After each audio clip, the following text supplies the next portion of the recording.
Thank you for tuning in to the weekly NSUSpartans.com football coaches show with Pete Adrian. As this week we look back on the team's victory over North Carolina A&T last Saturday, and we preview this coming Saturday's game at Savannah State. And bring in Norfolk State football coach Pete Adrian now. And coach, another tight, hard-fought game that your team was able to come out with a big victory against North Carolina A&T 14-10 on homecoming and senior day. Game that came right down to the wire again. So I guess let's start at the end there. A real tense ending to the game, coming down to the final couple plays there. A&T has a first down at your 13-yard line, and your defense had been in that kind of situation throughout the games with its back against the wall, and a number of times this season. Were you surprised at all that they were able to rise to the occasion? Well, you know, you hate to say surprise. You're hoping they would rise to the occasion, you know, because we have time and time again. And again, you know, I called timeout one time just so they could catch their breath. And you're out there and listening to them in the huddle, and they have all the confidence in the world saying, Coach, don't worry, we got them, we'll stop them, all that stuff. Of course, you're hoping they do have them, but, you know, you're trying to come across in the call to make for them. But, you know, they're determined. They played really hard, and I think Saturday's probably, I try to remember back over the career how many times your defenses put themselves in tough spots with you know, missing a block on the punt and the ball on the 13. I think they had the ball 4 or 5 times in the second half inside our 25 and never had a point. And particularly at the end of the game with the wind to their back like that, you know they're going to try to light it up. And like I said before, both teams played hard. Neither team cashed it in, and we were able to make plays on that. And the blocked field goal that we got was huge because they could have kicked the field goal for the win. And of course, we had a field goal and we had a high snap, which missed that. So, you know, all those things kind of even out, I guess, over the game. What was going through your mind there at the end? A&T had 4th and 10. One last chance there, a well-thrown ball. It was a well-covered play by Marcus Cooper, but it was a well-thrown ball by the A&T quarterback and went in and out of his hands. Looked for a second like it might have been a touchdown, but the ball squirted out. Well, yeah, we see it on film. He laid out to try to get him. We had really good coverage. We brought pressure, so the quarterback had to throw it now, which he did.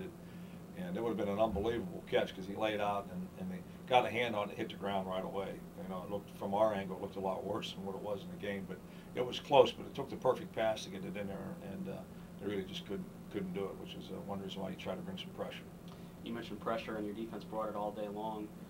Certainly one of your better performances of the year defensively, and you've had a number of great ones. 7 sacks on the day, and it was kind of spread around a number of players. Corwin Hammond had 5 tackles for loss and got Defensive Player of the Week, but if it wasn't him, it could have easily been Terrence Pugh, Jamal Giddens. A number of players really stepped up, and especially in that front 7, and played tremendous. Yeah, I mean, our whole defense really played well, but yeah, there was a lot of guys, you know, Jamal Giddens and Pugh and Craig Hassan, Amici, I mean, Joey Christine, all of them, you know, Woogie inside. They really played hard, and they're playing, like I said, with a sense of purpose and a lot of heart. And we got to do it every week, and they've been doing it every week, and that's a fun thing from a coaching standpoint. You know, it's, if you get beat, it's never lack of effort. They're really giving us everything that they got out there, and hopefully we can do it a couple more weeks. You mentioned the missed field goal by your team, the blocked field goal that Jamal Giddens had. It was sort of an interesting day, at least in terms of the weather sort of played havoc with the game. And it's been 2 or 3 games in a row you've had a lot of wind. This was the first time you really had a really low temperature and a lot of rain. Did it help your team a little bit, having played in at least the wind before, kind of knowing a little bit about what to expect? Well, you know what to expect, but the wind is the worst thing. I mean, you know, we really had little rain at all, but as you notice, no points were scored going into the wind. It's such a tough thing in the kicking game, even on the snaps.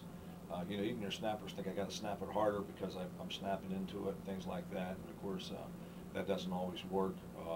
Sometimes you get passes, any type of long ball is going to sell on you. So it's tough. That's probably the worst thing you can play in this wind, but it affects both teams, and they did a pretty good job into the wind. The good thing, throughout the day, that I didn't think they could really establish anything from an offensive standpoint, and they had a couple runs where they broke a run or two, but again, you know, that happens sometimes, but it wasn't like they had a whole lot they could do. I think they were 2 for 17 on 3rd down, and that's a good thing from a defensive standpoint. How satisfying was it to see the seniors go out with a win in their last home game like that? Well, it's great. You know, like I said, this has been a great group of seniors, and again, they still want to keep playing, and they're fun to coach. You have very few discipline problems, anything at all, and you know, at practice, they practice hard. I've said it every week. You know, they grab their lunch bell and say, "Let's go to work," and they're very serious about what's going on. So hopefully, you know, that'll continue. There's no reason for it not to continue. Do you talk much about what's ahead? Obviously, 2 games left in the season. I'm sure they know what's at stake. Do you have to mention that much as a coach? I talk about Savannah State, period. And we talk about taking care of what we do.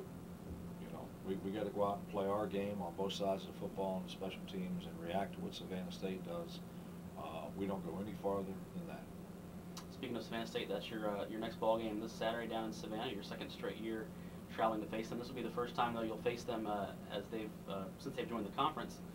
They're coming to the game with just 1 win this season. Yet, nonetheless, I know that you respect what they've been able to do this season. And what have you seen from them on film that has you concerned going into this ball game? Well, they play with a lot of effort. I mean, their kids fly around the field, play hard. They've got 2 quarterbacks that played last year. Both can throw the ball. Number 13 is really a scrambler, can take off and run. He reminds me a lot of the kid from Howard and Charleston Southern, where if there's nothing there, he's going to take it and run. And he might be their fastest kid. He's extremely fast with good size. The receivers catch the ball well, go after it.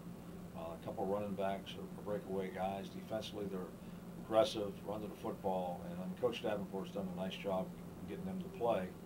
And once again, our focus is on what we do and react to what they do.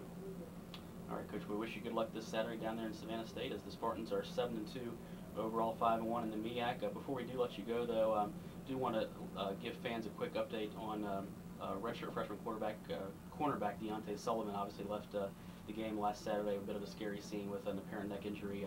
Can you update us a little bit on his status? I know we did get a little bit of good news on Deontay on Sunday. Oh yeah, I mean that was very scary. I mean that's part of football sometimes. It's the ugly part of football. But you know, Saturday night at the hospital, movement came back in his feet and whatnot, and they gave him all the tests. And he was actually released from the hospital on Sunday. He was back in class yesterday. In fact, he was out of practice watching practice yesterday. That's great news. We certainly look forward to his speedy recovery and look forward to the final 2 games of the season, starting this Saturday again in Savannah, Georgia. We hope that some Spartan fans can be in attendance as Norfolk State, as we mentioned, remains in first place in the conference with a 5-1 MEAC record, 7-2 overall. Kickoff is at 5 p.m. this Saturday in Savannah, Georgia. And again, if you can't make it there, you can listen to the action at NSUSpartans.com and locally on the NSU Sports Network. We'll talk to you again next week on the NSUSpartans.com Weekly Football Coaches Show.